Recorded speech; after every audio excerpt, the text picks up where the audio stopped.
Legend of the Great Sage. Chapter 276. Bagaimanapun, Hua Chenglu masih anak-anak. Dia menghela nafas dengan takjub saat dia melihat ke arah Mukui yang lain. Pedang yang bagus. Apa namanya? Meskipun Hua Sengzan telah melihat banyak artefak spiritual tingkat tinggi sebelumnya, dia tahu betapa berharganya artefak tersebut.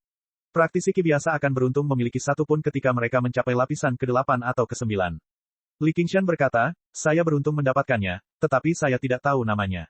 Oh benar, apa nama aliran ini? Itu tidak memiliki nama yang tepat. Itu hanya sebuah sungai.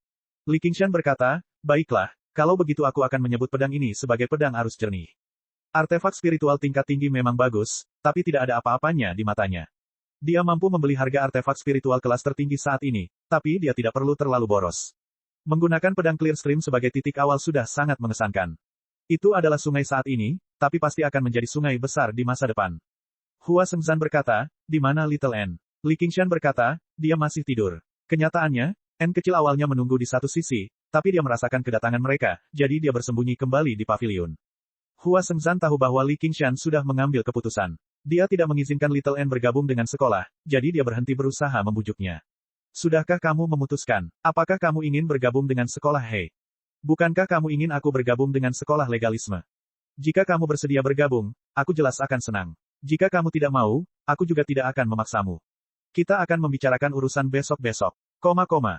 Besok, segera tiba. Hujan musim semi yang setipis bulu sapi jatuh dari langit. Udaranya lembab dan sejuk, dan pemandangan sekitarnya juga tampak segar. Mungkin karena dia berlatih Ki Air Gui yang sebenarnya, dia sangat menyukai cuaca ini. Iklim di prefektur Clear River agak mirip dengan Jiangnan di kehidupan masa lalunya. Melihat ke bawah dari awan, tanah dilintasi jaringan air. Saat ini banyak petani yang memindahkan bibit padi ke sawah. Itu adalah pemandangan desa air. Melihat awan kecil terbang rendah di langit, para petani tidak menunjukkan ekspresi terkejut apapun. Keberadaan seorang kultivator, itu bukanlah rahasia di dunia ini. Sebagai orang yang tinggal di dekat prefektur Clear River, wawasan mereka jauh lebih luas dibandingkan mereka yang tinggal di kota Qingyang atau kota Jiaping, sehingga mereka tidak lagi merasa aneh setelah melihatnya berkali-kali. Dibandingkan dengan itu, pemindahan bibit sedikit lebih penting. Itu akan menentukan panen 1 tahun. Hanya anak-anak yang mengangkat kepala dan menunjuk ke awan. Mereka bahkan menjalankannya untuk sementara waktu. Ada secercah harapan di matanya. Hari ini adalah ujian masuk 100 sekolah pemikiran. Li Qingshan tidak bepergian bersama Hua Chenglu. Selain Hua Chenglu dan Yu Zijian, ada keturunan lain dari keluarga Hua yang juga akan memasuki 100 aliran pemikiran tahun ini, jadi tidak ada gunanya tetap bersama. Mereka hanya sepakat untuk bertemu di depan ratusan aliran pemikiran. 100 aliran pemikiran berjarak sekitar 50 km dari kota Clear River. Jaraknya tidak terlalu dekat, juga tidak terlalu jauh. Jika dia mengendarai awan, dia bisa tiba dalam waktu kurang dari 2 jam. Li Qingshan tidak sedang terburu-buru. Dia dengan santai menempuh setengah jarak. Tiba-tiba, dia merasakan niat membunuh yang tajam datang dari tanah. Tanahnya berupa serangkaian bukit kecil yang bergelombang. Hampir tidak ada jejak orang dalam jarak beberapa puluh kilometer, jadi itu adalah tempat yang sempurna untuk penyergapan. Di salah satu bukit berdiri seorang pria berambut abu-abu dengan pakaian ungu yang mewah. Kultivasinya adalah praktisi Qi lapisan ke-10 yang mengejutkan. Dia kebetulan adalah wakil ketua sekte di sekolah tersebut, Wei Zongyuan. Dia tidak senang dengan keputusan Begonia. Dia harus membalas kematian putranya. Tidak perlu banyak usaha baginya. Dia mengetahui bahwa Li Qingshan adalah anggota keluarga Hua dan akan mendaftar di 100 sekolah pemikiran. Dia takut menerobos masuk ke dalam keluarga Hua untuk memintanya, tetapi begitu Li Qingshan memasuki 100 aliran pemikiran, tidak ada lagi yang bisa dia lakukan padanya. Oleh karena itu, dia mengambil keputusan dan berjaga-jaga di sepanjang jalan. Bahkan jika dia tidak bisa menangkap Li Qingshan hidup-hidup dan menginterogasinya tentang segala hal, dia tetap harus membunuhnya untuk melampiaskan kebenciannya. Satu-satunya hal yang dia khawatirkan adalah Li Qingshan bepergian bersama keluarga Hua. Namun, saat dia melihat Li Qingshan muncul sendirian, dia sangat gembira. Niat membunuh muncul darinya. Pada saat itu, matanya dipenuhi amarah. Pakaian ungunya acak-acakan meski tidak ada angin. Dia menakjubkan seperti gunung.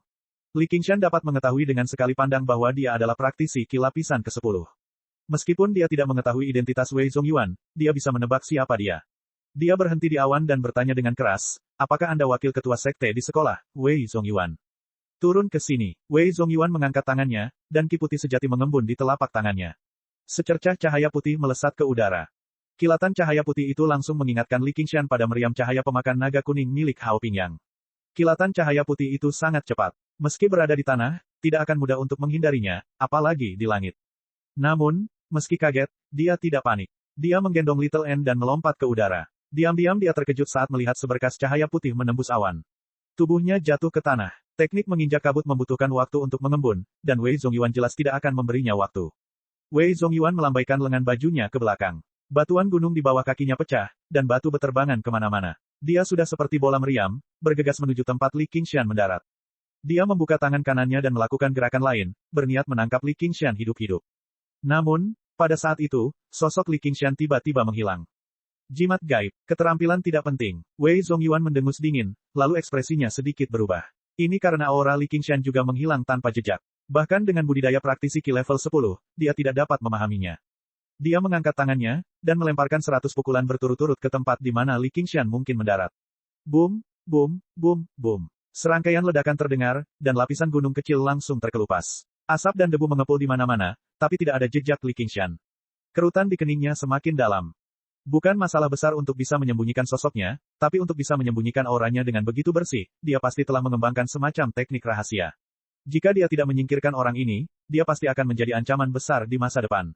Oleh karena itu, dia menahan nafas dan berkonsentrasi. Tidak peduli apapun teknik rahasianya, setelah digunakan, pasti akan ada kebocoran aura. Bahkan jika angin itu menimbulkan angin yang tidak wajar, dia akan bisa merasakannya dan menerobos teknik penyembunyian Li Qingshan. Li Qingshan jelas menggunakan cermin gaib untuk menyembunyikan dirinya. Melihat bagaimana Wei Zongyuan menjaga di bawah seperti singa yang marah, dia tahu ada sesuatu yang tidak beres. Dia mengangkat tangannya dan memanggil pedang Clear Stream. Clear Stream Sword melayang di udara, dan dia berdiri di atasnya. Meskipun dia masih jauh dari bisa menggunakan seni pedang terbang, tidaklah sulit untuk menopang berat badannya. Satu-satunya hal yang perlu dia pertimbangkan adalah bagaimana dia seharusnya menghadapi Wei Zongyuan. Jika praktisi Ki biasa menghadapi musuh yang begitu menakutkan, mereka pasti akan memikirkan cara untuk melarikan diri.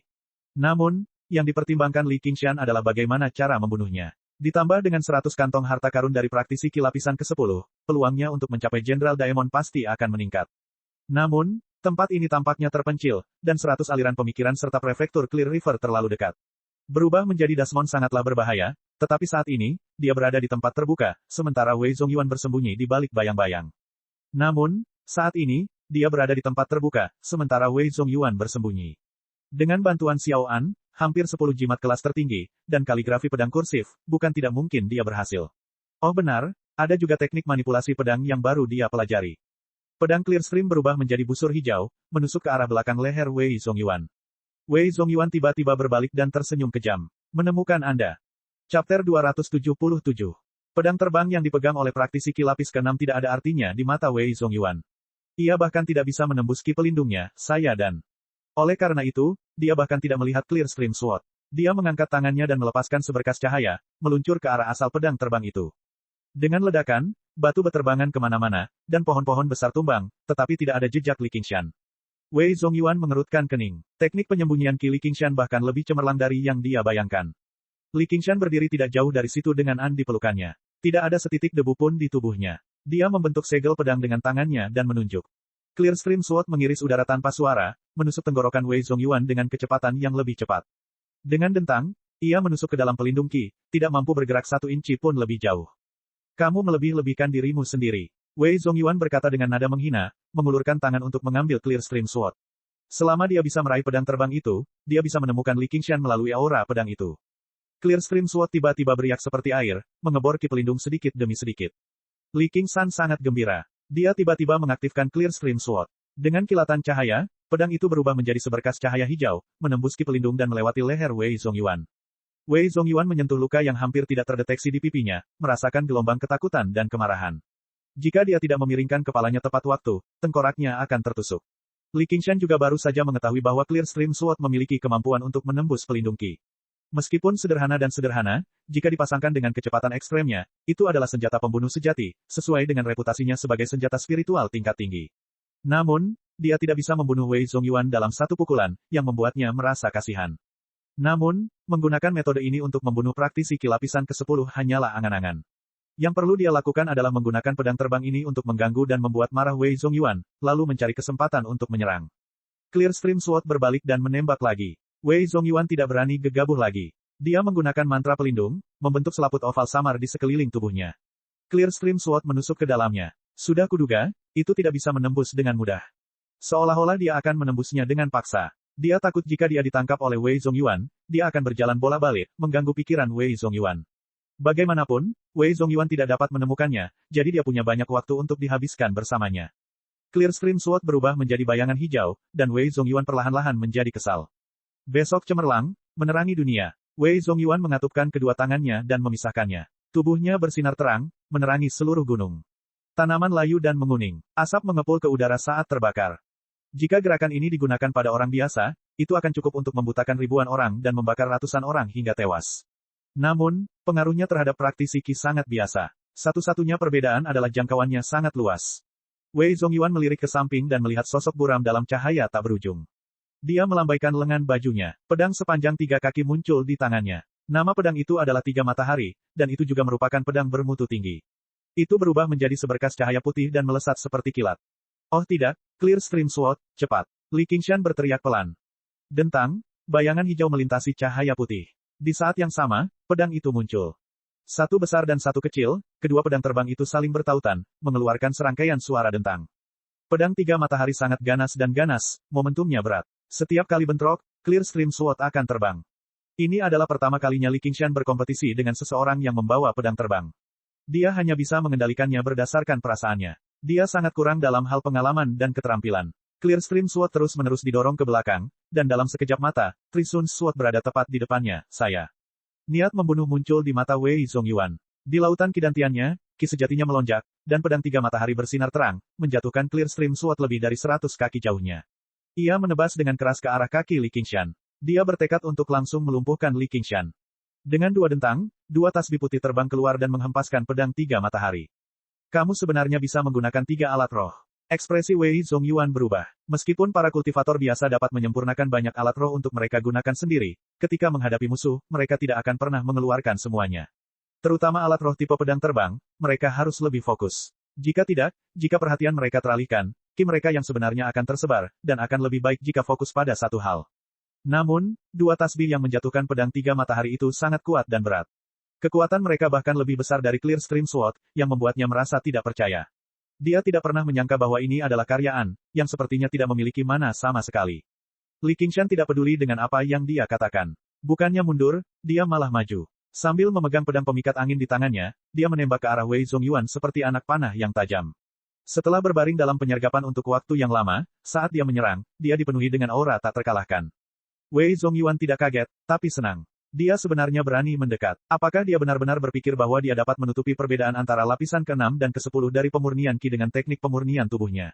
Namun dia tidak berani lalai. Tubuhnya sekuat gunung, dan tangannya terentang di depannya. Qi putih sejati dengan cepat berkumpul. Di belakang Li Qingshan, An menyembunyikan dirinya tanpa bergerak. Satu tangan memegang pedang tulang putih, dan tangan lainnya memegang jimat roh tingkat tertinggi. Jarak 50 langkah ditempuh dalam sekejap. Perbedaan antara hidup dan mati juga terjadi pada saat ini. Berhenti. Teriakan nyaring datang dari langit. Sebuah perisai besi turun dari langit dan menempel di antara Wei Zongyuan dan Li Qingshan, berubah menjadi dinding besi. Li Qingshan merasa itu sangat disayangkan. Dia menginjak dinding besi dengan ringan dan melompat ke udara. Clear Stream Sword terbang di bawah kakinya. Berdiri di atas pedang, dia menangkupkan tangannya dan berkata, "Kakak senior Han, mengapa kamu ada di sini?" Orang yang datang adalah Han Qiongzi. Dia sedang mengendarai pesawat ulang-alik terbang, dan di belakangnya ada beberapa wajah yang dikenalnya. Han Qiongzi berkata, "Saya adalah wakil kapten tim penegak hukum dari 100 aliran pemikiran. Saya bertugas menjaga keamanan ujian masuk. Kalian membuat keributan besar, bagaimana mungkin saya tidak datang dan melihatnya? Ujian masuk adalah ketika praktisi Qi dari seluruh penjuru berkumpul. Ada banyak kejadian di mana musuh akan menjadi sangat marah ketika mereka bertemu satu sama lain, atau mereka akan membunuh demi kekayaan, atau bahkan mulai bertengkar karena perbedaan pendapat sekecil apapun. Alhasil, ratusan aliran pemikiran mengatur agar para penganut legalisme membentuk tim penegak hukum untuk menjaga disiplin. Kaptennya jelas adalah Hua Sengshan. Baru saja, ada kilatan cahaya di kejauhan. Orang-orang biasa tidak akan menyadarinya di siang hari bolong, dan bahkan jika praktisi Qi menyadarinya, mereka tidak akan peduli. Namun, dia langsung merasakan ada sesuatu yang tidak beres. Dia pikir dia telah salah perhitungan, jadi dia segera memanggil Han Qiongzi untuk membantunya. Han Qiongzi berbalik dan menghadap Wei Zongyuan. Dia segera menjadi sedikit galak. Wei Zongyuan, apakah kamu mencoba membunuh penjaga Hawk Wolf? Dia jelas mengenal Wei Zongyuan, tapi dia tidak pernah menyukainya. Dia hanyalah praktisi Qi lapisan ke-10 meskipun usianya sudah lanjut, jadi dia tidak menganggapnya serius sama sekali. Dia berbicara kepadanya tanpa rasa hormat sama sekali. Wei Zongyuan menyimpan pedang 3 yang dengan enggan. Dia mengangkat kepalanya dan berkata, "Ini adalah keluhan pribadi kami. Ini tidak ada hubungannya dengan penjaga Hawk Wolf. Master Sekte Anda yang terhormat, Qiyu, telah setuju untuk menyelesaikan keluhannya dengan Li Qingshan. Jika Anda bersikeras untuk tetap berpegang pada masalah ini, bahkan jika penjaga Hawkwolf mengampuni Anda, Master Sekte Qiyu tidak akan mengampuni Anda. Han Qiongzi merasa kesal dengan Wei Zongyuan, tetapi sekte tersebut adalah salah satu sekte yang lebih kuat di prefektur Clear River. Hanya Wang Pusi yang berhak memerintahkan mereka berurusan dengan Master Sekte mereka. Dan, kecuali Wei Zongyuan benar-benar membunuh Li Qingshan tepat di depan mata mereka, Wang Pusi mungkin tidak akan mau berselisih dengan sekte tersebut karena penjaga serigala hitam. Pada akhirnya, untuk menempa besi, seseorang harus tangguh. Panji penjaga Hawkwolf cukup berguna, tapi itu bukanlah jimat yang sangat kuat. Wei Zongyuan mendengus dingin. Dia menyimpan pedang 3 yang dan pergi bersama angin. Sebelum dia pergi, dia berkata kepada Li Qingshan, anggaplah dirimu beruntung hari ini. Aku tidak akan membiarkan ini berlalu. Lebih baik kamu mencuci lehermu dan bersiap untuk mati. Li Qingshan berkata dengan tidak sabar, marah. Dia masih belum tahu siapa yang beruntung. Yang dia tahu hanyalah melontarkan ancaman. Kamu, wajah Wei Zongyuan memerah saat dia melirik Han Qiongzi. Dia pergi dengan kesal. Han Qiongzi menggelengkan kepalanya. Jika bukan karena dia mengetahui dari Hua Sengsan bahwa dia berasal dari desa pegunungan, dia akan percaya dia memiliki latar belakang yang kuat. Namun, setidaknya itu lebih baik daripada menjadi seorang pengecut. Dia tersenyum. Ayo, ujian masuk akan segera dimulai, ayo pergi. Li Qingshan menaiki pesawat ulang-alik bersamaan sambil menundukkan kepalanya sambil berpikir. Setelah setiap pertempuran, dia perlu merenungkan dirinya sendiri. Dia perlu merenungkan dirinya sendiri, terutama karena Wei Zongyuan adalah musuh yang pasti akan dia hadapi lagi di masa depan. Dia perlu memikirkannya dengan benar. Setelah menempuh perjalanan lebih dari 5 km, pesawat ulang-alik itu tiba-tiba berhenti. Han Qiongzi berkata dengan wajah cekung, keluar. Li Qingshan bertanya dengan bingung, ada apa? Han Qiongzi berkata, tidakkah kamu merasa telah melupakan sesuatu? Lupa apa? Han Qiongzi mengertakkan gigi. Terima kasih. Jika bukan karena aku, kamu pasti sudah kehilangan nyawamu di sana. Dia bergegas menyelamatkannya, namun dia bahkan tidak mengucapkan sepatah kata pun terima kasih. Kebanyakan orang mungkin hanya akan menggerutu dalam hati. Namun, kepribadiannya tidak bisa ditahan. Li Qingshan tersenyum saat menyadari. Baiklah kalau begitu. Terima kasih. Namun, jika kamu tidak datang, aku akan memiliki kepercayaan diri untuk membuatnya tinggal di sini selamanya. Semua murid legalis mencibir. Itu adalah praktisi kilapisan ke-10 yang setara dengan Hua Sengsan, namun dia berani menyombongkan diri bahwa dia memiliki peluang untuk menang. Dia benar-benar melebih-lebihkan dirinya sendiri. Saat ini, meskipun sikap Li Qingshan terhadap Wei Zongyuan dipenuhi dengan kepahlawanan, itu lebih seperti ngengat yang terbang ke dalam api, melebih-lebihkan dirinya sendiri. Han Qiongzi berkata, saya tidak percaya padamu. Kalau begitu terima kasih juga. Li Qingshan mengangkat bahu, melompat dari pesawat ulang-alik, dan terus terbang di atas awan. Dia akan mengingat bantuan yang diberikan orang lain kepadanya, meskipun itu hanya kebaikan sekecil apapun.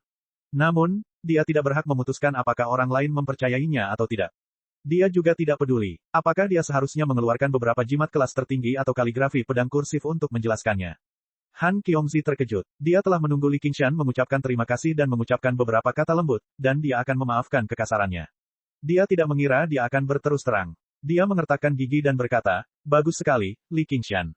Pesawat ulang-alik terbang melewati awan. Ekspresi Han Qiongzi dingin, dan dia memaksakan dirinya untuk tidak melihat ke arah Li Qingshan. En berkata dengan lembut, orang yang aneh. Jarang sekali En mengomentari orang lain. Li Qingshan tersenyum dan mencubit pipinya. Jangan merendahkan diri kita ke levelnya. Pada saat ini, hamparan kabut luas muncul di akhir pandangan mereka. Di bawah penerangan sinar matahari, pantulan ombak terlihat jernih dan kristal. Li Qingshan tersenyum. Mereka akhirnya tiba. Ya, ratusan aliran pemikiran berada di danau besar ini. Nama danau tersebut, Naga Ular, diambil dari kitab suci Konfusianisme. Jauh di dalam pegunungan dan danau besar, lahirlah naga dan ular. Ini juga menyiratkan bahwa mereka yang memasuki danau ini mungkin dapat melepaskan tubuh fana mereka, berubah dari ular menjadi naga, dan melangkah ke dao yang tak terbatas. Ini adalah awalnya. Di tepi danau, di dataran luas, berdiri 1000 orang. Mereka berdiri dalam kelompok yang terdiri dari 3 sampai 5 orang, saling berbisik atau berbicara dengan suara keras. Itu sangat meriah. Praktisi Qi terus-menerus bergegas dari segala arah. Li Qingshan turun ke atas awan, tapi dia tidak menarik banyak perhatian. Murid legalis berbaju hitam menjaga ketertiban di sekitar. Hua Sengsan berdiri di atas bukit yang tinggi, mengobrol dengan beberapa praktisi Qi tingkat tinggi yang telah mengirim murid mereka ke sana. Ketika dia melihat kedatangan Li Qingshan, dia santai dan mengangguk sedikit, menandakan bahwa dia tidak bisa melarikan diri. Dia menunjuk ke sudut danau. Li Qingshan melihat ke arah yang ditunjuk Hua Sengsan dan melihat beberapa ratus anak berdiri di sana, terpisah dari praktisi Qi. Murid-murid yang diterima oleh 100 aliran pemikiran dibagi menjadi 2 jenis. Salah satunya adalah praktisi Qi biasa. Mereka mungkin berasal dari klan tertentu, atau mungkin mereka adalah pembudidaya mandiri.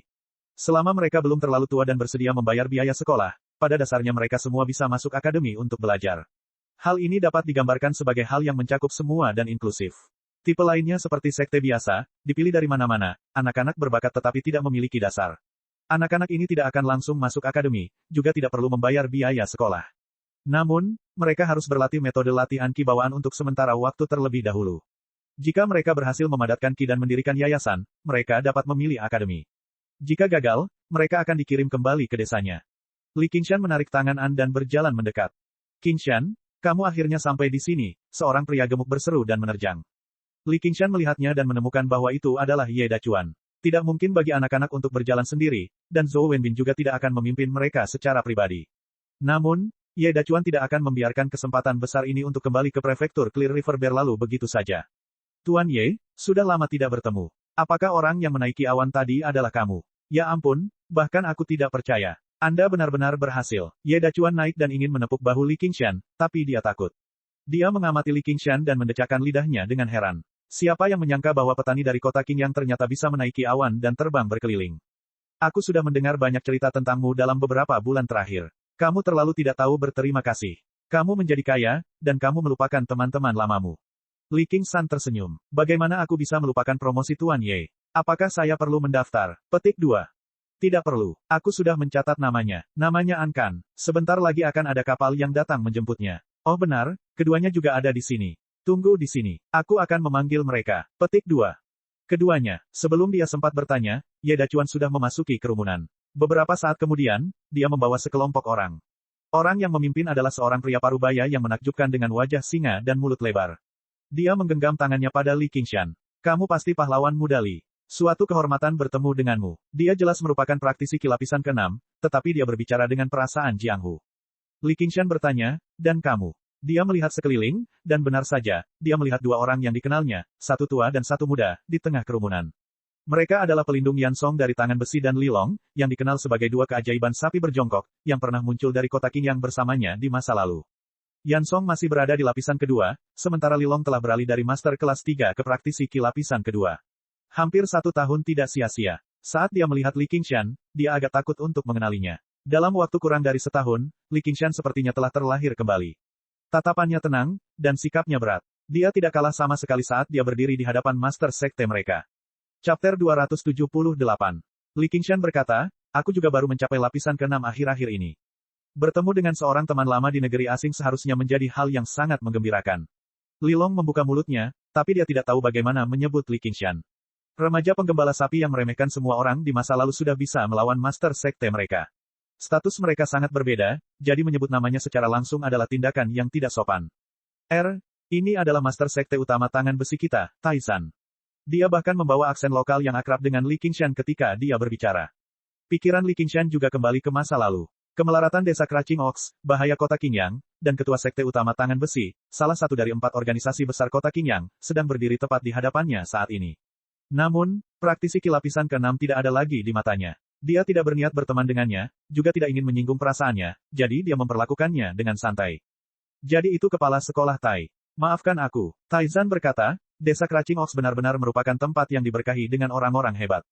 Ketika aku melihat Li Long, aku sudah percaya bahwa dia adalah seorang talenta yang langka, namun hanya ketika aku melihat saudara King San barulah aku menyadari bahwa selalu ada orang yang lebih baik di luar sana, di sana. Berita tentang kamu memenangkan taruhan kedua di restoran 2 hari lalu telah menyebar ke seluruh prefektur. Sayang sekali saya tidak bisa menyaksikannya secara langsung. Petik 2. Tidak peduli betapa hebatnya tangan besi, mereka dapat berdiri sejajar hanya karena mereka berdua adalah praktisi ki lapisan ke-6. Ditambah dengan fakta bahwa Li Qingshan masih relatif muda dan memiliki masa depan tanpa batas di depannya, Taizan masih harus bersikap sopan dan berteman dengannya dengan baik. Apakah murid sekte Anda yang terhormat juga perlu mengambil bagian dalam ujian masuk? Li Qingshan memandang Li Long. Wajah Li Long menjadi gelap, dan dia menundukkan kepalanya. Apalagi fakta bahwa tangan besi tidak akan menyetujuinya, bahkan jika mereka setuju, dari mana dia bisa mendapatkan batu spiritual untuk membayar ujian masuk. Totalnya ada 100 batu spiritual. Penampilannya yang luar biasa dalam Iron Fist akan memberinya beberapa batu spiritual dari waktu ke waktu, tapi itu bahkan tidak cukup untuk membeli berbagai pil, jadi bagaimana dia bisa menyimpannya? Jika dia benar-benar berhasil menyelamatkan mereka, siapa yang tahu berapa umurnya? Dia akan kehilangan periode optimal untuk berkultivasi, dan jika dia tertinggal, dia akan selalu tertinggal. Itu anakku. Aku harus merepotkanmu untuk menjagaku di masa depan. Taizan mengubah topik pembicaraan dan melihat sekeliling. Di mana anak itu? Bukankah aku sudah bilang padamu untuk meneleponnya? Petik 2. Bagaimana mungkin tangan besi bersedia mengeluarkan sejumlah besar uang untuk mengirim murid-murid yang telah mereka asuh dengan susah payah ke 100 sekolah pemikiran? Begitu mereka memperluas wawasan dan meningkatkan budidaya mereka, siapa yang mau kembali ke Iron Fist? Mereka takut jika mereka kembali, mereka akan kembali untuk mengambil kembali fondasi Iron Fist. Tuan muda bilang ada yang harus dia lakukan, kata Yan Song dengan canggung. Cepat panggil dia. Li Qingshan merenung sejenak. Dia tahu apa yang sedang terjadi dan mulai bergumam pada dirinya sendiri. Setelah beberapa saat, Yan Song membawa seorang pria muda dengan wajah persegi dan telinga lebar, yang terlihat agak mirip dengan Taizan. Dia berkata dengan tidak sabar, ada apa? Saya sibuk. Dia sibuk mengobrol dengan beberapa kultivator wanita cantik. Bagaimana dia bisa ingin bertemu seorang pria? Anak yang tidak berbakti, kenapa kamu tidak tunduk pada Kakak Li? Kakak Li yang mana? Jangan bilang itu anak itu, Li Long. Pemuda itu tertawa. Melihat tidak ada yang menjawab, dia datang ke sisi Taizan. Saat dia melihat Li Qingshan, dia terkejut. Kamu adalah Li Qingshan. Malam sebelumnya, dia juga bermain di lantai atas. Dia memiliki kesan mendalam terhadap orang di depannya. Dia segera menjadi hormat. Adik laki-laki menyapa kakak. Kuharap kakak bisa menjagaku di masa depan. Jika ada yang membutuhkan bantuanku, aku tidak akan menolak. Dia benar-benar mengabaikan fakta bahwa Li Qingshan lebih muda darinya dan menyebut dirinya adik laki-laki. Dia sangat rendah hati. Taizan mengangguk puas. Meski anak ini tidak melakukan pekerjaannya dengan baik, dia tetap mampu melakukan yang terbaik. Meskipun anak ini tidak melakukan pekerjaannya dengan baik, dia tidak mengikutinya melihat dunia dengan sia-sia. Li Qingshan berkata, Tuan muda jelas merupakan orang yang cerdas dan bijaksana. Masa depan Anda tidak terbatas. Tapi kalau bicara tentang 100 aliran pemikiran, ada kekurangan orang yang bisa melayaninya. Mengapa kamu tidak membiarkan Li Long menjadi teman belajarnya? Anda tidak perlu mengeluarkan uang apapun. Aku akan membayar biaya sekolahnya dulu. Apa pendapat Master Sekte? Petik 2. Tidak perlu mengubur tulang di ladang Murbei. Hidup ini penuh dengan pegunungan hijau. Karena dia telah memutuskan untuk tidak kembali ke kampung halamannya, Li Long di depannya mungkin adalah rekan senegaranya terakhir yang dia lihat dalam hidup ini. 100 batu roh untuk masuk sekolah bukanlah apa-apa baginya. Itu hanya usaha kecil, jadi kenapa dia pelit? Li Long sangat gembira saat mendengar ini. Dia memandang Li Qingshan dengan penuh rasa terima kasih dan kemudian memandang Taizan dengan gugup. Taizan ragu-ragu sejenak, lalu tersenyum dan berkata, baiklah kalau begitu. Saudara-saudara baik hati dan ingin menjaga sesama sebangsa. Ini adalah keberuntungan Li Long, dan juga keberuntungan Iron Fist kita. Aku sangat bahagia, jadi bagaimana mungkin aku tidak setuju? Jika bukan karena Iron Fist mengalami kesulitan dalam mengedarkan batu roh akhir-akhir ini, kamu tidak perlu mengeluarkan uang sebanyak itu. Melihat Li Qingshan ini juga orang yang menghargai persahabatan lama, Taizan memutuskan untuk membuat itu lebih sopan kepada Li Long di masa depan. Terima kasih banyak, Master Sekte. Li Qingshan mengeluarkan 100 batu roh dari 100 kantong harta karunnya dan memberikannya kepada Li Long. Tuan muda Sekte tangan besi melingkarkan lengannya di leher Li Long dan berkata, Ah Long, kamu sudah kaya raya. Tanpa menunggu pengingat Taizan, dia sudah menjadi lebih sopan. Li Long tahu ini semua karena pemuda di depannya. Dia berkata dengan penuh rasa terima kasih, Qingshan, saya pasti akan mengembalikan batu roh ini kepada Anda. Dia memahami betul bahwa di 100 aliran pemikiran, akan ada berbagai macam misi yang akan memberikan kesempatan kepada para murid untuk mendapatkan batu roh. Ratusan batu roh ini bukan tidak mungkin diperoleh, tetapi bagian tersulitnya adalah ambang batas ini. Setelah dilintasi, akan ada peluang yang tidak terbatas. Li Qingshan berkata, jika kamu ingin mengembalikannya, kembalikan 200. Li Long terkejut. Tuan muda Sekte bergumam dalam hatinya, apakah ini masih rentenir? Saya benar-benar tidak tahu. Benar saja, ketika rekan senegaranya bertemu, mereka akan saling menusuk dari belakang. Namun, dia mendengar Li Qingshan melanjutkan, tunggu sampai suatu hari kamu tidak menaruh 100 batu roh ini di matamu. Li Long menganggukkan kepalanya dengan berat. Ye Dacuan berkata, ini benar-benar patut dirayakan. Kalian berdua akan menjadi sesama siswa di masa depan. Li Qingshan tersenyum. Karena mereka berasal dari kampung halaman yang sama, hanya ini yang bisa dia lakukan untuk mereka. Apa yang terjadi selanjutnya bergantung pada budidaya mereka. Saat ini, beberapa kapal besar membelah ombak di atas kabut. Terjadi keributan di perairan dangkal berpasir itu. Semua orang tidak bisa menahan diri untuk berhenti berbicara dan mengangkat kepala. Salah satu yang paling menonjol adalah penebang kayu raksasa, Wu Kui. Hua Chenglu dan Yu Zijian berdiri di dekatnya. Mereka juga dikelilingi oleh sekelompok pemuda dan pemudi. Mereka tidak terlalu memperhatikan Li Qingshan, yang baru mereka temui beberapa kali, dan mereka juga tidak datang mencarinya. Sebaliknya, Qian Rongzi terus-menerus mengamati kerumunan. Dia berdiri bersama sekelompok murid disiplin dari sekolah legalisme. Dia sudah mendengar tentang pertarungan antara Li Qingshan dan Wei Zongyuan. Li Qingshan bahkan mengatakan bahwa dia memiliki keyakinan untuk membunuh Wei Zongyuan.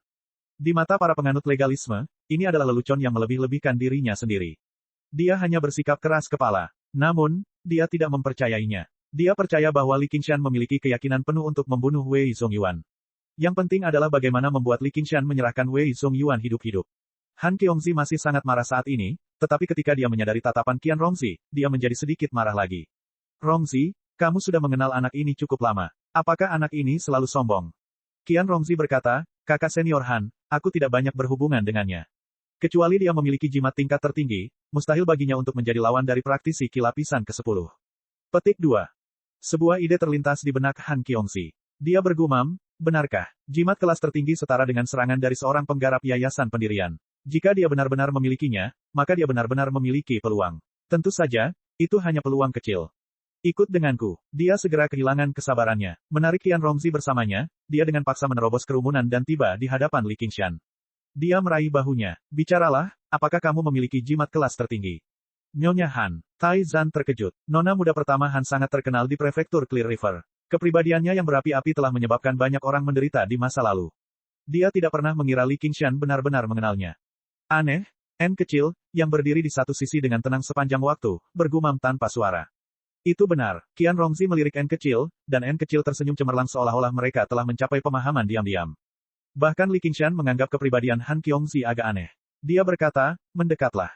Han Qiongzi menjulurkan kepalanya dengan tergesa-gesa. Yang dia dengar hanyalah Li Qingshan berbisik ke telinganya, saya punya beberapa. Han Qiongzi terkejut. Mendekatlah juga. Li Qingshan menggelengkan kepalanya tanpa daya. Dia berbisik ke telinganya, apakah itu benar? Terserah kamu apakah kamu percaya padaku atau tidak.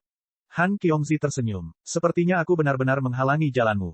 Baiklah, aku memaafkanmu. Itu salahku karena mengusirmu dari pesawat tadi, tapi itu karena niat baik. Kamu masih perlu berterima kasih padaku. Kita genap sekarang. Terserah kamu. Han Qiongzi melepaskan ikatan di hatinya. Dia merasa jauh lebih baik. Hanya ketika dia melihat tatapan aneh di sekitarnya, dia menyadari bahwa mereka berdua saling berbisik di siang hari bolong. Just now agak ambigu. Dia berteriak, apa yang kamu lihat? Kesal. Lalu dia melirik Li Qingshan. Jika Anda tidak ingin ada yang mendengarnya, Anda cukup berkomunikasi secara diam-diam. Mengapa Anda harus melakukan itu? Kamu jelas sedang merencanakan sesuatu yang tidak baik. Sambil mendengus, dia pergi. Qian Rongzi mengangguk pada N kecil dan mengikutinya. Dia akan punya banyak waktu untuk membuat rencana ketika dia tiba di klan Bai. Dia beruntung Wei Zongyuan tidak mati. Li Qingshan dan N kecil saling berpandangan. Aneh sekali. Saat ini, kapal berlayar ke tepi danau. Salah satu kapal menurunkan papannya. Di atasnya, seorang instruktur wanita dengan tulang pipi tinggi dan wajah kejam berteriak, semua anak, kemarilah.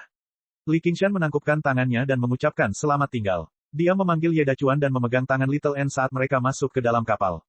Anak-anak di sekitar mereka berisik, tapi tidak ada satupun yang menangis.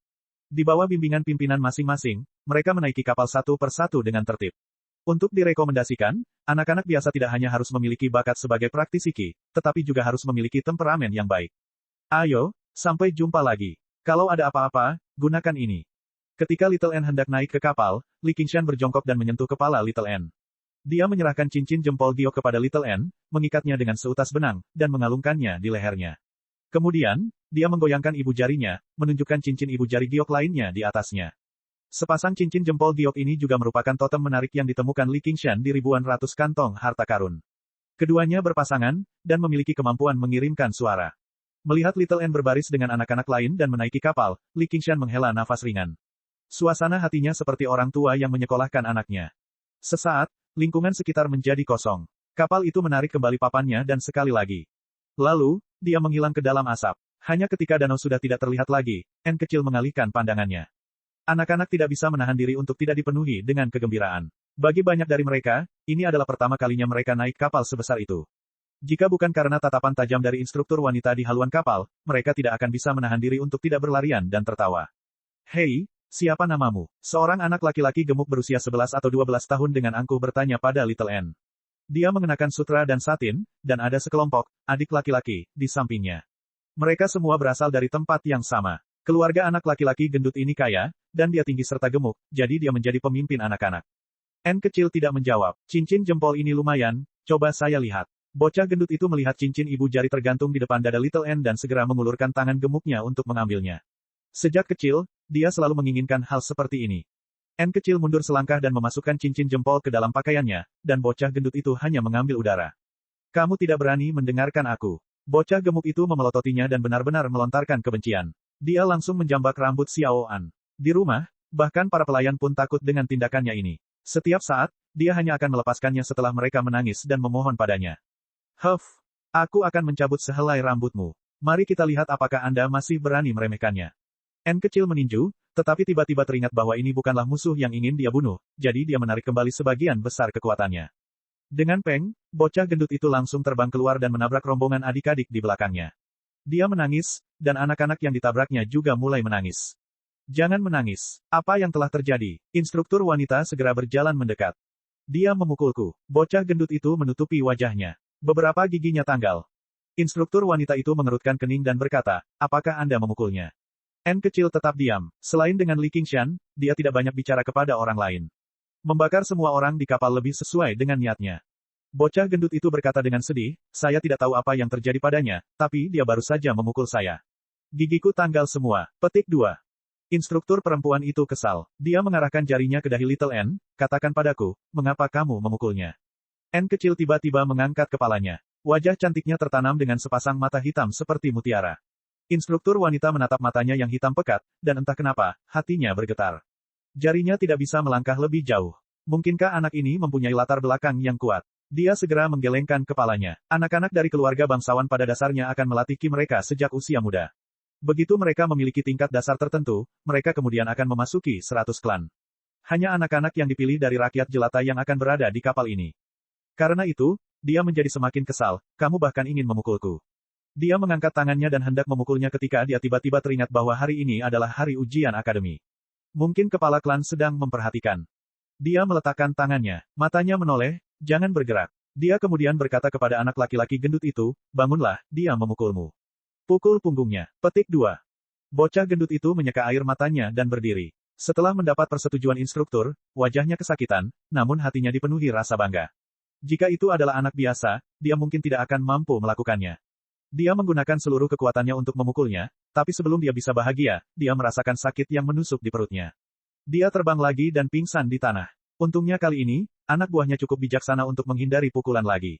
Namun, dua orang di antara mereka menangis lebih keras lagi, ada yang mati. Seseorang sudah mati. Petik 2.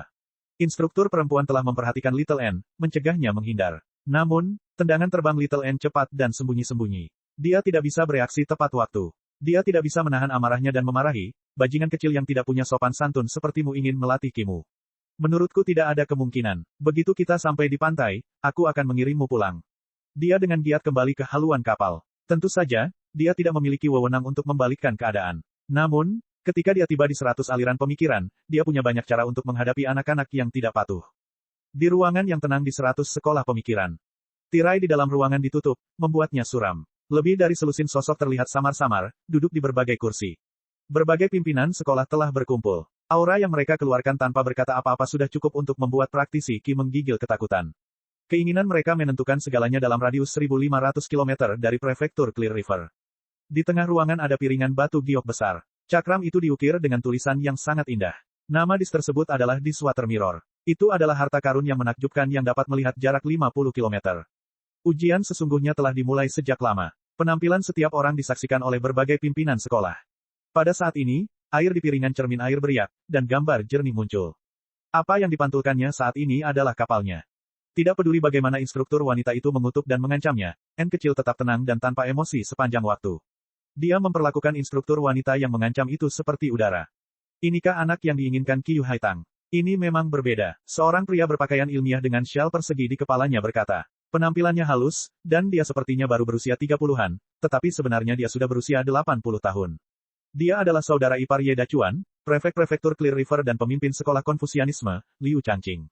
Apa yang terjadi di gedung itu malam sebelumnya tentu saja tidak bisa disembunyikan dari mata dan telinganya. Gadis kecil ini tidak terganggu oleh cinta dan penghinaan. Temperamen seperti ini jarang terjadi. Seorang biksu botak yang memegang tasbih mengangguk dan berkata, Changqing, siapa yang memilih panduan ini? Temperamennya kasar dan tidak sabar, dan dia tidak bisa membedakan mana yang benar dan mana yang salah. Begitu anak-anak ini memasuki 100 klan, mereka akan mendapat kesan buruk terhadapnya, kata seorang lelaki tua kurus yang mengenakan topi pejabat tinggi dan mengenakan pakaian rami. Jika temperamennya terlalu lembut, bagaimana dia bisa mengendalikan anak berbulu seperti itu? Terlebih lagi, dia hanya bisa menyalahkan dirinya sendiri karena tidak menjelaskan dirinya sendiri. Jika tidak, instruktur tidak akan salah paham bahwa itu adalah kesalahannya. Siapa yang bisa dia salahkan atas penderitaannya? Sedikit. Adapun si gendut kecil itu, dia akan segera dikeluarkan dari akademi. Dia sudah tahu bagaimana memanfaatkan orang lain dan memutarbalikkan kebenaran di usia yang begitu muda. Bagaimana jika dia berlatih Qi? Komandan Scarlet Hawk, pemimpin aliran legalisme, Wang Pusi, berkata dengan tergesa-gesa. Liu Changqing berkata, jika itu masalahnya, ayo kita lakukan. Di luar tirai, sosok-sosok segera berdiri dan pergi. Banyak instruktur menunggu di luar, memastikan bahwa perintah mereka dapat dilaksanakan kapan saja. Mari kita lihat orang yang membawanya ke sini. Gambar pada cakram water mirror berubah, memperlihatkan Li Qingshan. Dia saat ini sedang mengantri untuk naik ke kapal bersama yang lain. Li Qingshan tiba-tiba merasakan sesuatu. Dia melihat sekeliling. Sepertinya ada yang mengawasinya. Seseorang mendesaknya dari belakang. Cepat. Li Qingshan berjalan mendekat dan tiba di hadapan instruktur yang tersenyum. Dia mengeluarkan 100 batu spiritual yang telah dia persiapkan sebelumnya. Sang instruktur menyimpan batu-batu spiritual itu ke dalam kantong 100 harta karunnya dan berseru, satu lagi. Sepertinya dia sedang melakukan bisnis. Namun, Li Qingshan memperkirakan bahwa pendapatan 100 aliran pemikiran dari pembukaan kali ini mungkin akan mendekati 100.000 batu spiritual. Dan ini hanyalah permulaan. Biaya 100 aliran pemikiran sangat istimewa. Tahun pertama adalah 100 batu spiritual, dan jika budidaya mereka tidak meningkat satu tingkat pun di tahun kedua, jumlah batu spiritual yang harus mereka bayarkan akan berlipat ganda, menjadi 200. Melalui pengetahuan matematika sederhana dari kehidupan masa lalunya, Li Qingshan tahu bahwa jika jumlahnya meningkat beberapa kali lipat, itu akan melampaui kemampuan yang mampu dimiliki oleh praktisi Qi manapun. Hasilnya, memasuki 100 aliran pemikiran menjadi mudah. Dengan banyaknya sekolah, selalu ada satu sekolah yang bersedia menerima mereka. Namun, bertahan di 100 aliran pemikiran sangatlah sulit. Tidak mudah untuk meningkatkan kultivasi seseorang, dan mereka malah akan sedikit menderita. Chapter 279. Pada saat yang sama, Akademi akan memberikan berbagai penghargaan kepada murid-murid yang berprestasi, mengikuti prinsip sederhana yaitu survival of the fittest. Semakin baik kinerja Anda, semakin banyak sumber daya yang akan Anda terima. Di sisi lain, akan semakin sulit bagi Anda untuk maju. Pada akhirnya, Anda terpaksa meninggalkan akademi dan mencari pekerjaan. Di kapal, Li Long berseru dengan penuh semangat, Qingshan, sebelah sini. Pada akhirnya, Li Qingshan gagal menemukan orang yang memata-matainya. Dia mengusap bagian belakang kepalanya dan berjalan ke kapal. Namun, dia tidak menyangka bahwa berbagai pimpinan sekolah memperhatikan berbagai tindakannya. Perasaan anak ini sungguh tajam, dan budidayanya juga tidak buruk. Dia bisa dibilang jenius dalam ujian masuk kali ini. Liu Changqing membuat keputusannya, menarik perhatian semua orang kembali ke poin utama ujian masuk. Mungkin ada orang-orang jenius di antara anak-anak, tetapi mereka hanya akan muncul setidaknya dalam beberapa bulan. Sayang sekali dia sudah jatuh ke dalam perangkap Wang tua. Lelaki tua berpakaian kasar dan bertopi tinggi itu menggelengkan kepalanya. Anak ini pembuat onar. Siapa yang tahu sekolah mana yang akan dia pilih? Wang Pusi tidak terlalu menyukai Li Qingshan, tapi dia tetap merasa bangga bahwa seorang jenius dari penjaga Hawkwolf telah muncul. Saya pikir anak ini ditakdirkan dengan Buddha. Saya ingin tahu apakah Komandan Wang bersedia berpisah dengannya. Tanya biksu tua botak itu. Dia terampil dalam seni praktisi tubuh. Dia bahkan lebih cocok daripada sekolah legalisme dan sekolah militer. Sebelum Wang Pusi bisa menjawab, pria parubaya yang selama ini diam tiba-tiba angkat bicara. Meskipun dia duduk di sana, punggungnya tegak dan tangannya diletakkan di atas lutut. Tidak ada sedikit pun gerakan berlebihan saat dia menatap ke depan. Ketika dia tidak berbicara, dia lebih seperti patung yang diukir dari kayu atau batu. Bahkan ketika tubuhnya rileks, dia masih memancarkan rasa kekuatan yang kental. Dia adalah pemimpin sekolah militer, Jenderal Perkasa, Han Anjun. Satu pikiran, apakah itu ditakdirkan dengan Buddha Anda selama Anda memiliki bakat? Han tua, putramu bahkan tidak bersaing dengan Hua kecil ketika dia berada di Lou Cheng. Jika dia benar-benar ingin memilih sekolah militer, saya tidak akan mengatakan apapun. Petik 2. Buddha adalah Buddha di dalam hati, Buddha semua makhluk hidup. Itu tidak ditakdirkan dengan Buddha Anda. Anda ditakdirkan dengan Buddha, saya, Namo Amitabha. Biksu satu pikiran itu bernyanyi. Cakram cermin air tidak bertahan lama di Li Qingshan sebelum beralih ke yang lain. Mereka semua adalah talenta muda dengan tingkat kultivasi lebih tinggi dalam ujian masuk tahun ini. Semua ini bisa memicu diskusi. Di antara mereka, Hua Chenglu jelas mengikuti jejak Hua Sengshan, jadi dia pasti akan bergabung dengan sekolah legalisme. Meski tidak bertahan lama, Qian Rongzi masih menyala. Dia berasal dari penjaga Hawkwolf, jadi dia jelas berasal dari aliran legalisme. Wang Pusi merasa puas. Masalah mutan Yuan Kui menyebabkan perselisihan lagi. Perselisihan antara mutan dan manusia belum sepenuhnya berhenti, namun pada akhirnya, Han Anjun mengangguk dan berkata, saya menerimanya. Berbagai kepala klan tidak bisa berkata apa-apa lagi. Selain beberapa dari mereka, cermin bulan air menyinari 10 atau 20 orang lainnya. Mereka semua adalah talenta dalam ujian masuk akademi tahun ini. Li Qingshan sudah bisa dianggap luar biasa di antara praktisi Qi biasa, tetapi dibandingkan dengan orang-orang ini, dia tampak biasa saja. Prefektur Clear River terbentang 1.500 km. Di bumi kehidupan masa lalu Li Qingshan, itu setara dengan seluruh Jiangnan. Ada ratusan juta orang di sana. Ada banyak sekali orang dengan bakat dan pertemuan yang tidak disengaja. Li Qingshan berhasil menonjol dari banyak orang. Tercermin di cermin bulan air dan didiskusikan oleh berbagai kepala keluarga sudah sangat jarang terjadi. Jika seseorang benar-benar menginginkannya, dia akan mampu mengejutkan semua orang. Namun, dia sama sekali tidak bisa duduk di sini. Siapa di antara mereka yang dulunya tidak jenius? Di kapal, Li Qingshan dan Li Long bersandar di pagar dan mendiskusikan apa yang terjadi setelah mereka berpisah, karena masalah yang dialami Li Qingshan terlalu misterius dan mengejutkan. Ada terlalu banyak rahasia di sana juga. Akibatnya, sebagian besar waktu yang berbicara adalah Li Long, sementara Li Qingshan mendengarkan. Ternyata, Li Long adalah seorang yang berbakat di antara tangan besi. Dalam waktu kurang dari setahun, dia telah berubah dari Master Jianghu kelas 3 menjadi praktisi Qi lapisan kedua. Ini merupakan lompatan yang sangat mengejutkan. Iron Fist sudah siap untuk mempromosikannya menjadi pelindung. Dinding kabut yang tinggi tiba-tiba muncul di cakrawala. Kelihatannya sangat aneh dalam cuaca seperti ini, tetapi Li Qingshan tidak merasakan energi spiritual apapun di dalamnya. Namun, saat kapal berlayar di tengah kabut, Li Qingshan merasa pusing, seolah-olah lingkungan sekitarnya telah terbalik. Dia segera memahami bahwa dinding kabut adalah bagian dari sebuah formasi, tetapi dinding itu telah menyedot semua energi spiritual. Ketika dia melihat Li Long lagi, dia sepertinya tidak merasakan apapun. Dia hanya melihat sekeliling dengan bingung. Tiba-tiba, bayangan hitam besar muncul di kabut, dan bayangan itu masih terus membesar. Dalam sekejap mata, itu sudah ada di depan mereka. Itu adalah ikan aneh yang mengerikan, 10 kali lebih besar dari kapal. Dilihat dari jarak dekat, tampak seperti gunung. Mulutnya dipenuhi gigi tajam seperti pedang dan tombak, dan menelan kapal dalam satu gigitan. Jeritan terdengar di kapal, dan banyak jimat serta mantra terbang keluar. Li Qingshan menggelengkan kepalanya. Tidak ada aura pembunuh, tidak ada aura iblis, dan tidak ada vitalitas. Itu hanya palsu. Ikan aneh melewati kapal, dan seperti yang diduga, itu hanyalah ilusi. Jimat dan mantra itu secara alami meleset, tapi ilusi ini terlalu nyata. Wajah banyak orang pucat, dan mereka masih shock. Instruktur laki-laki bertepuk tangan dan tersenyum. Jangan takut semuanya, itu hanya lelucon. Namun, jika kalian masuk dan keluar dari kabut ini tanpa izin, lelucon kalian mungkin menjadi kenyataan. Penampilan setiap orang secara alami terpantul di cermin air, dan hal itu menimbulkan ledakan tawa. Mereka memiliki penilaian yang kasar di hati mereka. Namun, pengecut bukan berarti mereka akan dipandang rendah dan tidak diterima oleh berbagai keluarga. Menjadi pengecut bukan berarti mereka tidak bisa menciptakan mekanisme, ramalan, atau belajar kedokteran. Karena mereka tidak memiliki keberanian untuk bertarung, mereka hanya akan dengan patuh melakukan apa yang seharusnya mereka lakukan. Tentu saja, di hati Han Angwo dan Wang Pusi, para kultivator yang menjadi pucat karena ketakutan telah kehilangan kualifikasi mereka. Inti dari kedua keluarga adalah bertarung dan membunuh, dan tidak ada tempat bagi para pengecut. Pada saat ini, kabut mulai menghilang, dan sinar matahari yang cerah menyinari haluan kapal sekali lagi. Sedikit demi sedikit, kapal memasuki batas cahaya. Semua orang tanpa sadar berteriak kaget. Li Qingshan tidak bisa menahan diri untuk tidak melebarkan matanya. Air danau yang biru tampak lebih jernih daripada di luar kabut, dan banyak ikan langka berenang di dalam air. Langit tampak lebih biru, dan sekawanan burung air putih besar terbang di atas kapal. Energi spiritual yang padat tampaknya membuat pernapasan menjadi lebih mudah. Sebuah pulau hijau dengan barisan pegunungan berdiri di ujung pandangan mereka. Ada banyak pulau dengan berbagai ukuran tersebar di sekitarnya, seperti potongan batu giok yang tersebar di sutra biru. Li Qingshan tiba-tiba menyadari. Pulau-pulau inilah yang membentuk formasi besar ini, menyatu dengan alam. Ini adalah 100 aliran pemikiran, dan nama pulau di tengahnya adalah pertentangan. Kapal langsung menuju Pulau Contention. Suasana hati semua orang juga menjadi bersemangat. Beberapa saat kemudian, kapal stabil. Instruktur membawa semua orang ke alun-alun di tepi pantai. Ada formasi yang terukir di atasnya, dan Li Qingshan menganggap formasi itu cukup familiar.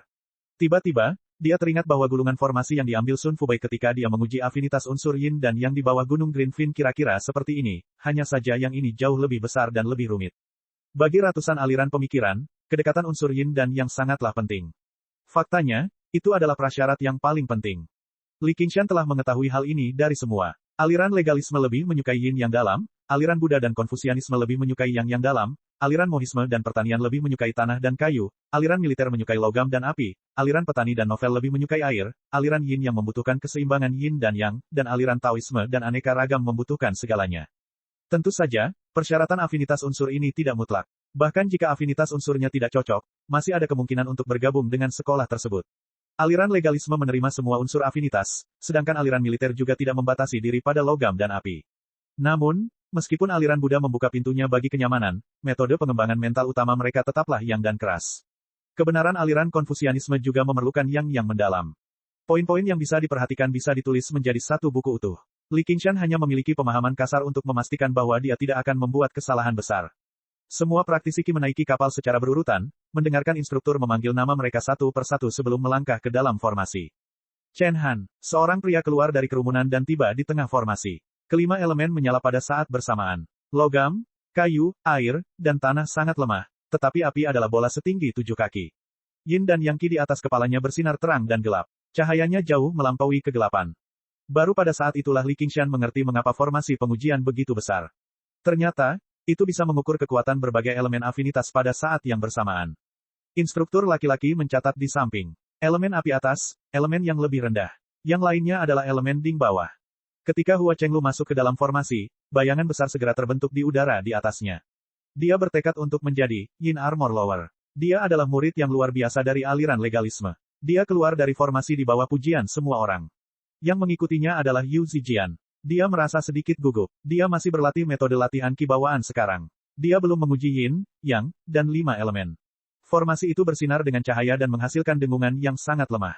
Cahaya putih yang terik sangat menyilaukan. Bola cahaya yang menyilaukan muncul di atas kepalanya seperti miniatur matahari. Cahaya melewati cermin air dan mendarat di ruangan gelap, menerangi wajah semua orang. Berbagai pimpinan sekolah semuanya sedikit tergerak.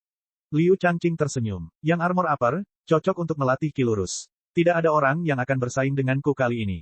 Tidak peduli aspek Yin, Yang, dan 5 elemen mana yang mencapai batasnya, mereka semua adalah jenius yang langka. Apa yang Anda tahu? Pendeta Taoisme jorok yang tetap diam sepanjang waktu, hanya minum dengan kepala menunduk, tiba-tiba berbicara.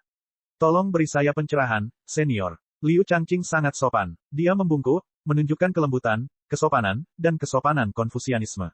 Tentu saja, alasan yang paling penting adalah dia bukanlah lawan dari pendeta Tao tua itu. Dia baru berada di tahap awal pendirian yayasan, sedangkan pendeta Daois tua sudah mencapai yayasan pendirian yang terlambat.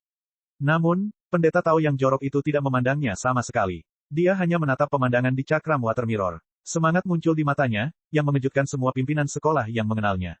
Mereka semua tahu bahwa pendeta Taoisme tua itu memiliki temperamen buruk dan mulut kotor. Tidak ada yang penting baginya. Bakat Yu Zijian memang luar biasa, tapi tidak cukup baginya untuk bersikap seperti ini. Namun, begitu dia melihatnya, Liu Changqing tanpa sadar berteriak, konstitusi yang murni. Selain bola cahaya yang menyala-nyala di atas kepala Yu Zijian, tidak ada sedikit pun kegelapan sama sekali. Orang biasa memiliki Yin dan Yang. Seperti kata pepatah, Yin saja tidak bisa melahirkan, dan Yang saja tidak bisa tumbuh. Hanya para kultivator dengan tingkat kultivasi yang sangat tinggi yang dapat mencapai alam yang murni. Ini selalu menjadi prinsip budidaya yang paling sederhana. Di mana ada terang, di situ ada kegelapan. Di mana ada Yin, di situ ada Yang. Chapter 280. Pada saat yang sama, di antara 5 elemen Yu Zijian, pedang berharga dengan tanda berbeda langsung terkondensasi pada posisi elemen logam. Itu juga bisa dinilai sebagai A, tetapi tidak ada lagi yang memperhatikannya. Mata semua orang berbinar. Pendeta Tao yang jorok itu segera menyesali keputusannya. Benar saja, Liu Changqing bertepuk tangan. Dia murid sekolah Konfusianismeku. Pendeta Tao yang jorok itu menggelengkan kepalanya. Omong kosong, omong kosong. Jika seseorang dengan tubuh yang murni tidak berkultivasi, itu akan sia-sia. Kebenaran hanyalah sebuah jalan kecil. Petik 2. Amitabha, para dermawan, tolong jangan berdebat. Anak ini ditakdirkan bersama Buddha. Dia pasti bisa menyingkat sarira di masa depan. Sebelum Liu Changqing sempat membalas, biksu satu pikiran itu bernyanyi dengan keras. Pendeta Tao yang jorok itu tersenyum. Kenapa kamu tidak bertanya pada gadis itu apakah dia bersedia mencukur rambutnya dan menjadi pencuri botak bersamamu? Biksu satu pikiran terkejut. Meski disebut sebagai untaian kekhawatiran, jika bukan karena hatinya sudah mati, akankah wanita muda itu rela berpisah dengannya? Aliran Buddha adalah aliran besar, namun mereka tidak memiliki murid sebanyak pendeta Tao yang jorok, justru karena aturan-aturan ini. Dia tidak lagi membantah, hanya menundukkan kepalanya dan bernyanyi. Dia memutuskan bahwa dia harus memperjuangkannya ketika saatnya tiba. Pendeta Tao yang jorok itu berpikir, keledai botak tidak perlu dikhawatirkan. Adapun Liu Changqing ini, dia bermasalah. Meski begitu, aku akan memberitahu gadis itu tentang urusan prefek Liu ketika saatnya tiba. Dia mencibir. Liu Changqing menggigil dalam hati karena senyumannya. Dia tahu pendeta Daois jorok itu merencanakan sesuatu yang tidak baik, tapi dia hanya tersenyum anggun, mengungkapkan tekadnya untuk mendapatkannya. Karena mereka bertiga telah berbicara, pimpinan sekolah lainnya berhenti berbicara. Bukan hanya karena ketiga aliran tersebut memang yang terbaik untuk tubuh yang murni. Di antara 100 aliran, aliran Konfusianisme, Buddha, dan Taoisme adalah yang paling kuat. Berapa banyak sumber daya yang mereka mampu untuk bersaing? Akademi hanya menyediakan platform untuk berkultivasi. Bahkan hubungan antara guru dan murid tidak seketat di sekte. Berbagai sumber daya budidaya harus diperoleh sendiri oleh para murid. Itu agak mirip dengan sekolah di kehidupan Li Qingshan sebelumnya. Namun, selama mereka menemukan orang-orang jenius sejati, mereka akan berjuang untuk mereka terlepas dari apa yang harus mereka lakukan. Ratusan sekolah bersaing, membentuk faksi mereka sendiri. Satu lagi murid jenius berarti satu lagi kekuatan di masa depan. Awalnya, tidak ada yang terlalu memperhatikan gadis di samping Hua Chenglu, tapi cahaya yang dia tunjukkan saat ini mengejutkan semua orang. Hua Shengzhan memperhatikan dari jauh. Yang dia lihat hanyalah Yu Zijian yang turun dari formasi dengan tergesa-gesa. Dia tersenyum. Yang murni, jadi begitulah adanya. Beberapa orang itu seharusnya melihatnya. Dari semua orang ini, tidak, dari ratusan aliran pemikiran, mungkin tidak ada seorang pun yang memiliki masa depan lebih cerah daripada dia. Saat ini, itu hanyalah awal dari kecemerlangannya. Setelah beberapa saat, Wu Kui juga melangkah ke desain roh. Ia langsung membentuk pohon yang menjulang tinggi pada posisi elemen kayu. Dievaluasi sebagai kayu kelas atas, menunjukkan bakat luar biasa para penebang kayu terhadap roh kayu. Matahari terbit sedikit demi sedikit, dan para penggarap pun naik untuk mengikuti ujian satu persatu. Dari waktu ke waktu, seorang jenius akan muncul, menimbulkan ledakan rasa iri dan kekaguman dari banyak orang. Qian Rongzi adalah salah satunya. Dia juga termasuk dalam atribut Yin. Dia dinilai sebagai kelas rendah, hanya sedikit lebih rendah dari Hua Chenglu. Akhirnya, giliran Li Qingshan. Dia berjalan ke dalam formasi perlahan, dan hamparan air yang luas tiba-tiba merembes ke sekeliling. Yu Zijian menghela nafas dengan takjub, sangat kuat. Hua Chenglu juga berkata, pantas saja dia bisa mengendalikan pedang terbang berelemen air itu. Ini sangat mudah. Petik 2. Pada saat yang sama, dia memadatkan senjata dan batu besar untuk elemen logam dan tanah. Meski jauh lebih kasar daripada pedang berharga yang Yu Zijian kentalkan, itu sudah cukup mengesankan. Di atasnya juga ada bola cahaya putih, serta bayangan kecil. Menarik. Instruktur laki-laki tersenyum dan mencatat dengan kuasnya. Air kelas atas, kelas bawah logam, kelas menengah tanah, kelas bawah kayu, kelas bawah api. Yang kelas atas, kelas bawah yin. Petik 2. Jika dia mengetahui hasil tes Li Qingshan terakhir kali, dia tidak akan menganggapnya menarik. Saat itu, ukuran riaknya hanya setengah dari ukuran riak ini. Unsur logam dan kayu juga jauh lebih lemah. Meskipun bukan tidak mungkin mengubah afinitas bawaan seseorang, itu sangatlah sulit. Entah itu membutuhkan pil yang sangat berharga dan ramuan abadi, atau membutuhkan satu dekade atau bahkan satu abad budidaya yang melelahkan. Namun, kemampuan yang diajarkan Oxen kepadanya telah secara langsung mengubah Li Qingshan menjadi sesuatu yang lain, secara bertahap memungkinkan dia memiliki bakat dan kekuatan yang hanya dimiliki oleh dunia lain. Sebelum di Swater Mirror, beberapa pemimpin sekolah lebih memperhatikan Li Qingshan. Kerumunan dipenuhi dengan tatapan iri dan cemburu. Saudara Tian, bukankah itu orang yang ada di dalam gedung? Bakatnya dengan elemen air sangat kuat. Petik 2. Pemuda berbaju putih itu berkata dengan nada meremehkan, itu saja. Akan kutunjukkan padamu apa itu kekuatan sebenarnya nanti. Beberapa saat kemudian, instruktur berseru, Chu Tian. Pemuda berbaju putih tersenyum pada dua gadis di sampingnya dan melangkah ke formasi dengan anggun. Matanya dipenuhi keyakinan yang tak tertandingi.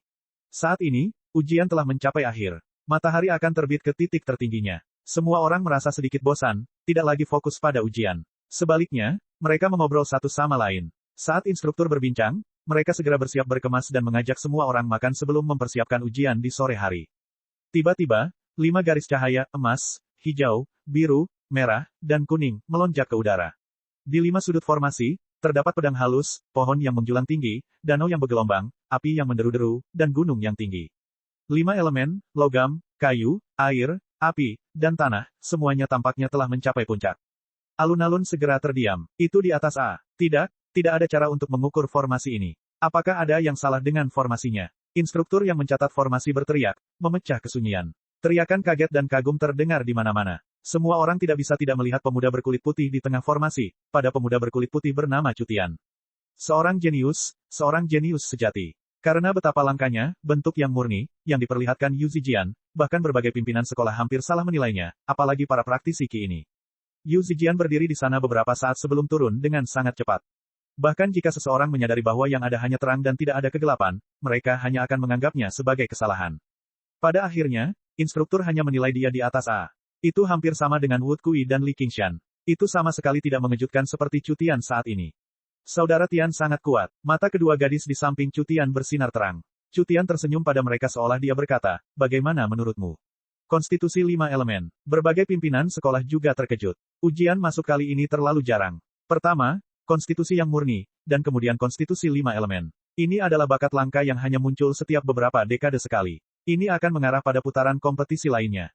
Li Qingshan juga menonton dalam diam. Dia menghela napas takjub bahwa dunia sebenarnya tidak kekurangan orang jenius. Tiba-tiba, dia merasakan pemuda bernama Cutian meliriknya dengan cara yang provokatif, yang membuatnya agak bingung.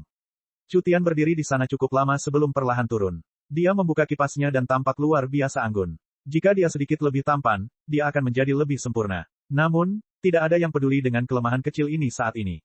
Bakat yang dia tunjukkan sudah cukup untuk menebus segalanya. Kekuatan adalah pakaian luar terbaik seorang pria. Tidak hanya para pemimpin sekolah tidak memperhatikan sisa ujian, bahkan praktisi Qi yang hadir pun tidak lagi memperhatikannya. Alun-alun berada dalam keriuhan. Baru saja, orang-orang yang telah menunjukkan bakat luar biasa dikelilingi oleh beberapa orang. Beberapa praktisi Qi yang cerdas sudah mulai memilih orang untuk bersosialisasi. Mereka semua berasal dari kelompok yang sama, jadi wajar saja jika mereka mendekat. Terutama di sekitar Cutian, ada lebih dari 10 orang yang mengelilinginya. Tidak ada yang meragukan bahwa pemuda ini akan segera terbang ke angkasa. Li Qingshan menggosok cincin giok di ibu jarinya. Aku ingin tahu bagaimana kabar Little N. Kapal yang ditumpangi Little N telah dikirim ke sebuah pulau kecil di pinggiran kota. Semua anak diajari metode kondensasi Qi bawaan dan masing-masing diberi pil pengumpul Qi. Mereka mulai bermeditasi dan berlatih Qi di aula besar, mencari perasaan misterius Qi. Tak jauh dari situ, instruktur wanita memegang sebuah penunjuk di tangannya. Wajahnya gelap, dan dia sesekali melirik N kecil, terlihat semakin tidak ramah. Meskipun seorang instruktur datang untuk menceritakan keseluruhan cerita atas perintah Wang Pusi, dia bahkan lebih marah. Ini jelas merupakan upaya yang disengaja untuk mempermalukannya. Instruktur juga memberitahunya bahwa beberapa pimpinan sekolah agak tidak puas dengannya, yang membuatnya ketakutan sekaligus marah. Yang dia inginkan hanyalah memukul N kecil dengan baik. Namun di saat yang sama, instruktur telah mengingatkannya bahwa anak ini bukanlah anak biasa, dan bahwa dia mungkin dihargai oleh beberapa pimpinan sekolah. Dia tidak bisa melampiaskan amarahnya, tapi bukan berarti dia akan menelannya. Tapi dia sudah memutuskan bahwa dia tidak akan membiarkan N kecil melakukannya dengan mudah. Masih ada beberapa bulan lagi, dan dia tidak percaya bahwa dia tidak akan mampu menangani seorang anak dengan metodenya. N kecil tidak menaruh permusuhan ini dalam hati. Sebaliknya, dia fokus pada budidaya Qi. Dia tidak asing dengan metode kondensasi Qi bawaan. Ketika Li Qingshan mengembangkan teknik ini, dia sering meminta bimbingannya. Rasa Qi yang menyebabkan anak-anak tersipu sama sekali tidak mengganggunya. Dalam sekejap, sepotong Qi sejati lahir dan mulai mengalir. Setelah beberapa saat, ia tumbuh beberapa kali lebih kuat. Pil pengumpul Qi telah lama habis digunakan, tetapi terus tumbuh dengan kecepatan yang luar biasa. Terus terang, jalur penyempurnaan Qi adalah menyempurnakan esensi menjadi Qi. Tujuan utamanya adalah untuk menyerap Qi esensi dari tubuh seseorang dan mengubahnya menjadi Qi sejati. Tubuh kecilnya dibentuk dengan memurnikan daging dan darah banyak orang. Esensi Qi yang terkandung dalam tubuhnya berkali-kali lebih kuat daripada anak biasa. Tidak ada batasan pada kemampuan pemahamannya, juga tidak ada batasan pada sumber dayanya. Segera, dia telah mengembangkan 3 lapisan pertama metode kondensasi Qi bawaan. Kemudian, Qi yang sebenarnya mulai mengalir melalui yang linking meridian. Hasilnya, ia melewati titik akupuntur Senmai tanpa hambatan apapun, dan kemudian melalui titik akupuntur lainnya untuk membersihkan meridian yang heal. Kesulitan yang dihadapi orang normal sangatlah mudah baginya. Jika meridiannya seperti sungai, maka tidak ada bendungan di atas sungainya. Tubuh yang dia kental melalui jalan tulang putih dan kecantikan luar biasa ini berada dalam kondisi sempurna sejak awal. Setelah beberapa saat, N kecil berdiri. Instruktur wanita yang kasar itu segera menegur, siapa yang menyuruhmu berdiri? N kecil menjawab tanpa ekspresi, aku sudah selesai. Cek cek cek cek cek cek cek cek cek. Subscribe channel, like, share dan komentar.